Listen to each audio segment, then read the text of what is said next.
ਅਲੀਵਾਲ ਦੀ ਲੜਾਈ ਤੋਂ ਬਾਅਦ ਪੰਜਾਬੀਆਂ ਵਾਸਤੇ ਇੱਕ ਵੱਡਾ ਸਵਾਲ ਇਹ ਸੀ ਕਿ ਅੰਗਰੇਜ਼ ਪਹਿਲਾਂ ਕਿਹੜੇ ਸ਼ਹਿਰ ਉੱਤੇ ਹਮਲਾ ਕਰਨਗੇ। ਅੰਮ੍ਰਿਤਸਰ ਕਿ ਲਾਹੌਰ। ਪੰਜਾਬੀ ਮਿਲਟਰੀ ਕਮਾਂਡਰਾਂ ਨੇ ਫੈਸਲਾ ਕੀਤਾ ਕਿ ਦੋਵਾਂ ਸ਼ਹਿਰਾਂ ਦੀ ਬਰਾਬਰੀ ਦੀ ਰੱਖਿਆ ਕੀਤੀ ਜਾਵੇ।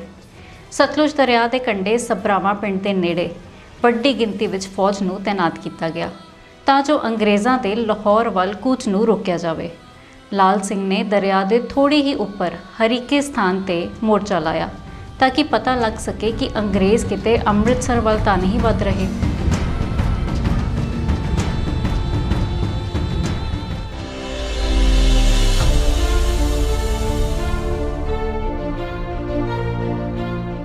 ਜਿਸ ਤਰ੍ਹਾਂ ਦੀ ਫੌਜ ਦੀ ਕਤਾਰਬੰਦੀ ਤੇਜ ਸਿੰਘ ਨੇ ਦਰਿਆ ਦੇ ਨੇੜੇ ਸਭਰਾਵਾਂ ਪਿੰਡ ਕੋਲ ਕੀਤੀ ਸੀ, ਕੋਈ ਸ਼ੱਕ ਨਹੀਂ ਸੀ ਕਿ ਉਹ ਖਾਲਸਾ ਫੌਜ ਦੀ ਹਾਰ ਚਾਹੁੰਦਾ ਹੈ।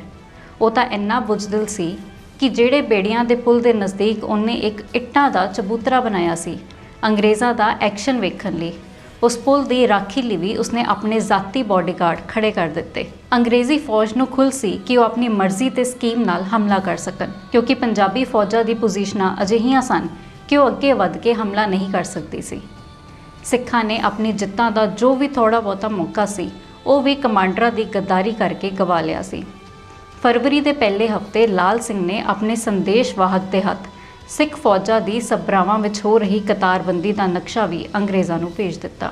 ਇੱਕ ਪਾਸੇ ਪੰਜਾਬੀ ਫੌਜਾਂ ਇਨ੍ਹਾਂ ਗੱਦਾਰਾਂ ਦੀ ਅਗਵਾਈ ਝੇਲ ਰਹੀ ਸੀ ਤਾਂ ਦੂਜੇ ਪਾਸੇ ਰਾਣੀ ਜਿੰਦਾ ਫੌਜਾਂ ਦੀ ਪਿੱਠ ਵਿੱਚ ਛੁਰਾ ਖੋਭਣ ਲਈ ਤਿਆਰੀ ਕਰ ਰਹੀ ਸੀ। ਉਸਨੇ ਗੁਲਾਬ ਸਿੰਘ ਡੋਗਰਾ ਨੂੰ ਜੰਮੂ ਤੋਂ ਬੁਲਾਇਆ ਅਤੇ ਅੰਗਰੇਜ਼ਾਂ ਨਾਲ ਗੱਲਬਾਤ ਕਰਨ ਲਈ ਕਿਹਾ।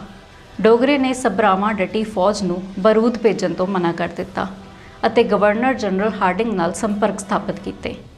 ਡਟੀਆਂ ਹੋਈਆਂ ਫੌਜਾਂ ਕੋਲ ਨਾ ਹੀ ਕੁਝ ਖਾਣ ਪੀਣ ਨੂੰ ਸੀ ਅਤੇ ਨਾ ਹੀ ਹਮਲੇ ਵਾਸਤੇ ਖਾਸਾ ਬਰੂਦ ਬਚਿਆ ਸੀ। ਅਲੀਵਾਲ ਦੀ ਮਾਰ ਤੋਂ ਬਾਅਦ ਪੰਜਾਬੀਆਂ ਦੇ ਆਰਾਮ ਨਾਲ ਬੈਠੇ ਰਹਿਣ ਕਰਕੇ ਅੰਗਰੇਜ਼ਾਂ ਨੂੰ ਪੱਕੀ ਤਿਆਰੀ ਕਰਨ ਦਾ ਸਮਾਂ ਮਿਲ ਗਿਆ ਸੀ। ਜਦੋਂ ਉਹ ਪੂਰੀ ਤਰ੍ਹਾਂ ਤਿਆਰ ਹੋ ਗਏ ਸਨ ਤਾਂ ਉਹਨਾਂ ਨੇ ਸਕੀਮ ਬਣਾਈ ਕਿ ਤੇਜ ਸਿੰਘ ਜਿੱਥੇ ਬੈਠਾ ਹੈ ਬੈਠਾ ਰਹੇ ਤੇ ਗੰਡਾ ਸਿੰਘ ਵਾਲਾ ਦੇ ਥਾਂ ਤੋਂ ਸਤਲੁਜ ਪਾਰ ਕੀਤਾ ਜਾਵੇ।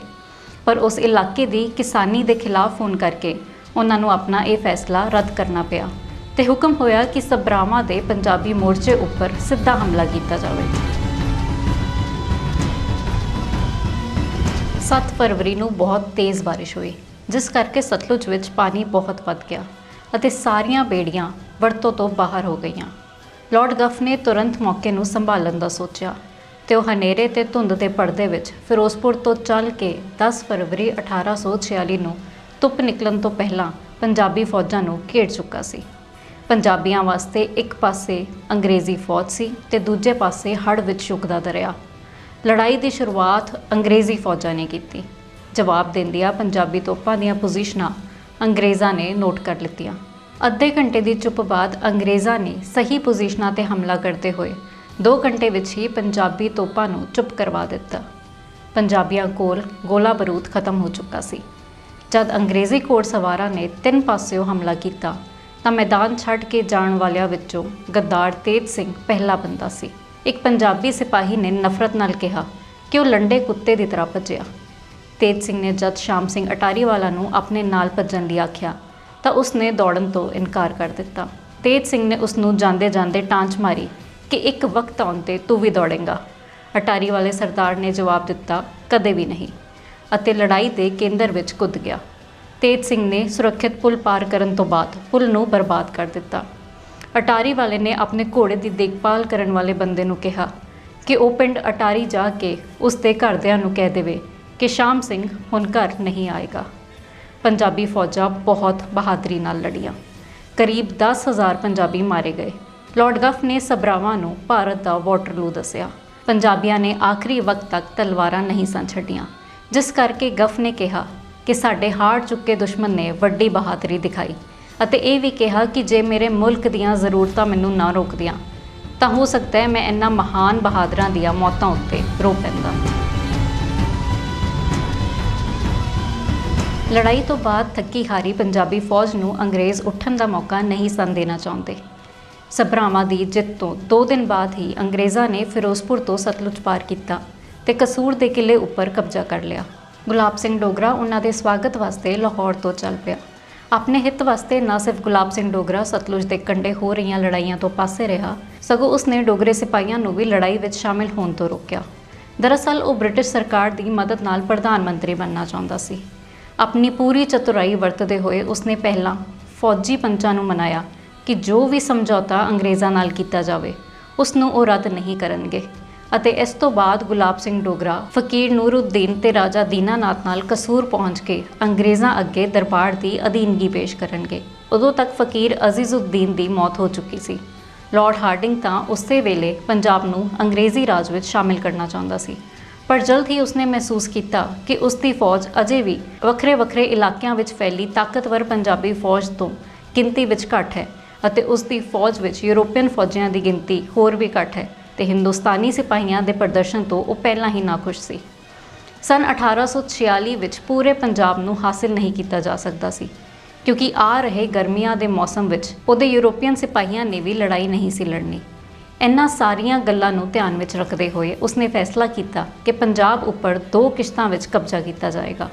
ਪਹਿਲੀ ਕਿਸ਼ਤ ਵਿੱਚ ਜਲੰਧਰ ਤੇ ਦੁਆਬਾ ਉੱਪਰ ਕਬਜ਼ਾ ਕਰਨਾ ਸੀ ਅਤੇ ਕਸ਼ਮੀਰ ਤੇ ਹਜ਼ਾਰਾ ਦੇ ਪਹਾੜਾਂ ਨੂੰ ਪੰਜਾਬ ਤੋਂ ਅੱਡ ਕਰਨਾ ਸੀ। ਸਤਲੁਜ ਅਤੇ ਬਿਆਸ ਦੇ ਵਿਚਕਾਰ ਵਾਲੇ ਉਪਜਾਊ ਇਲਾਕੇ ਨੂੰ ਅੰਗਰੇਜ਼ ਇਸ ਲਈ ਵੀ ਹਾਸਲ ਕਰਨਾ ਚਾਹੁੰਦੇ ਸਨ ਕਿਉਂਕਿ ਇਸ ਨਾਲ ਲੁਧਿਆਣਾ ਸੁਰੱਖਿਅਤ ਹੋ ਜਾਏਗਾ ਅਤੇ ਉਹ ਅੰਮ੍ਰਿਤਸਰ ਦੇ ਵੀ ਨੇੜੇ ਪਹੁੰਚ ਜਾਣਗੇ ਤੇ ਉਹਨਾਂ ਦੀ ਪਿੱਠ ਵੀ ਪਹਾੜ ਨਾਲ ਲੱਗ ਜਾਏਗੀ। ਇਸ ਲੜਾਕੂ ਫੌਜ ਦੀ ਤਾਕਤ ਨੂੰ ਹੋਰ ਘਟਾਉਣ ਲਈ ਸੀਮਿਤ ਗਿਣਤੀ ਵਿੱਚ ਫੌਜ ਅਤੇ ਅਸਲਾ ਰੱਖਣ ਦਾ ਫੈਸਲਾ ਕੀਤਾ ਗਿਆ। ਲਾਰਡ ਹਾਰਡਿੰਗ ਇਹ ਵੀ ਚਾਹੁੰਦਾ ਸੀ ਕਿ ਦਰਬਾਰ ਦੇ ਹਾਕਮ ਸਿੱਖ ਹੀ ਹੋਣ ਕਿਉਂਕਿ ਅੰਗਰੇਜ਼ ਮੁਸਲਮਾਨ ਉੱਪਰ ਭਰੋਸਾ ਨਹੀਂ ਸਨ ਕਰਦੇ। ਲਾਰਡ ਹਾਰਡਿੰਗ ਨੇ ਇਹ ਸਾਰੀਆਂ ਸ਼ਰਤਾਂ ਦਰਬਾਰ ਉੱਪਰ ਲਾਗੂ ਕਰਨ ਲਈ ਏਜੰਟ ਮੇਜਰ ਹੈਨਰੀ ਲਾਰੈਂਸ ਨੂੰ ਲਿਖਵਾ ਦਿੱਤੀਆਂ। 15 ਫਰਵਰੀ 1846 ਨੂੰ ਗੁਲਾਬ ਸਿੰਘ ਡੋਗਰਾ, ਫਕੀਰ ਨੂਰਉੱਦੀਨ ਅਤੇ ਦੀਨਾਨਾਥ ਆਪਣੇ ਨਾਲ ਸੁਲਤਾਨ ਮੁਹੰਮਦ ਅਤੇ ਹੋਰ ਸਰਦਾਰ ਲੈ ਕੇ ਲਾਰਡ ਗਫ ਦਾ ਸਵਾਗਤ ਕਰਨ ਲਈ ਗਏ। ਗਫ ਨੇ ਨਜ਼ਰਾਨਾ ਲੈਣ ਤੋਂ ਇਨਕਾਰ ਕਰਦੇ ਹੋਏ ਸਪਸ਼ਟ ਲਫ਼ਜ਼ਾਂ ਵਿੱਚ ਕਿਹਾ ਕਿ ਤੁਹਾਡੀ ਫੌਜ ਅੰਗਰੇਜ਼ਾਂ ਦੇ ਵਿਰੁੱਧ ਖੜੀ ਸੀ, ਸੋ ਅੰਗਰੇਜ਼ੀ ਸਰਕਾਰ ਤੁਹਾਨੂੰ ਮਿਸਾਲੀ ਸਜ਼ਾ ਦੇਵੇਗੀ।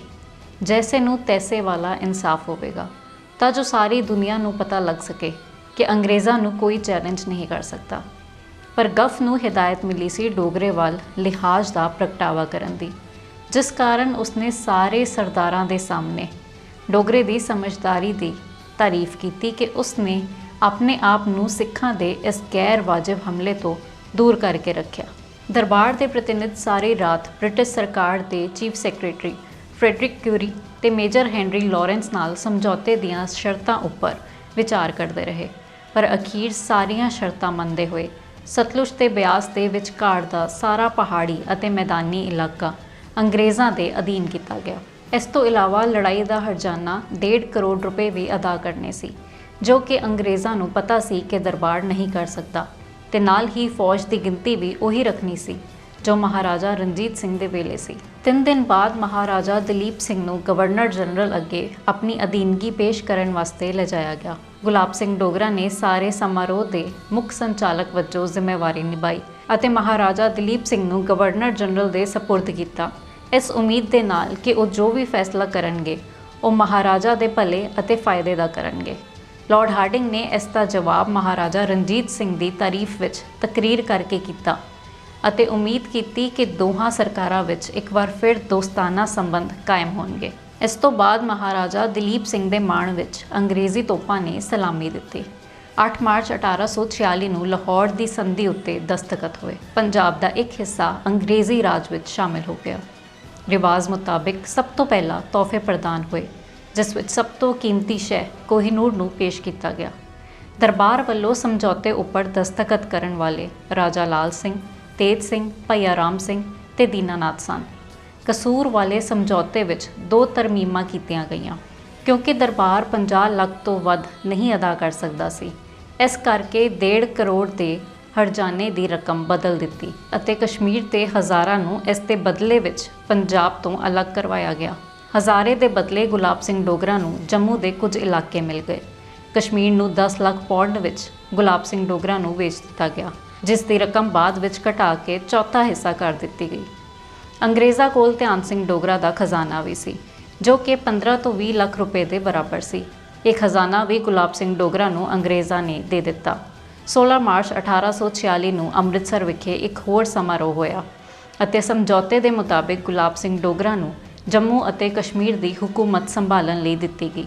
ਜੋ ਸ਼ਖਸ ਟੁੱਟੇ-ਫੁੱਟੇ ਪੰਜਾਬ ਦਾ ਪ੍ਰਧਾਨ ਮੰਤਰੀ ਬਣਨਾ ਚਾਹੁੰਦਾ ਸੀ, ਉਸ ਨੂੰ ਅੰਗਰੇਜ਼ਾਂ ਨੇ ਇੱਕ ਸਟੇਟ ਦਾ ਮਹਾਰਾਜਾ ਬਣਾ ਦਿੱਤਾ, ਜਿਸ ਦਾ ਸਾਈਜ਼ ਇਟਲੀ ਦੇ ਬਰਾਬਰ ਸੀ।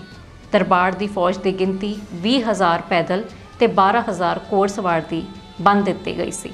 ਸਾਲ ਦੇ ਅੰਤ ਤੱਕ ਅੰਗਰੇਜ਼ੀ ਫੌਜ ਨੂੰ 22,000 ਪੌਂਡ ਦੀ ਕੀਮਤ ਉੱਪਰ ਮਹਾਰਾਜਾ ਦੀ ਹਿਫਾਜ਼ਤ ਵਾਸਤੇ ਕਿਲ੍ਹੇ ਵਿੱਚ ਰੱਖਣਾ ਮੰਨ ਲਿਆ ਗਿਆ ਤੇ ਮਹਾਰਾਜਾ ਦਲੀਪ ਸਿੰਘ ਦੇ ਨਾਬਾਲਗ ਹੋਣ ਤੱਕ ਰਾਜ ਦੇ ਸਾਰੇ ਕੰਮਕਾਜ ਚਲਾਉਣ ਲਈ ਇੱਕ ਰੀਜੈਂਸੀ ਕਾਉਂਸਲ ਦਾ ਗਠਨ ਕੀਤਾ ਗਿਆ ਅਤੇ ਇਸ ਤਰ੍ਹਾਂ ਹੋਇਆ ਅੰਗਰੇਜ਼ਾਂ ਦਾ ਪੰਜਾਬ ਵਿੱਚ ਦਾਖਲਾ।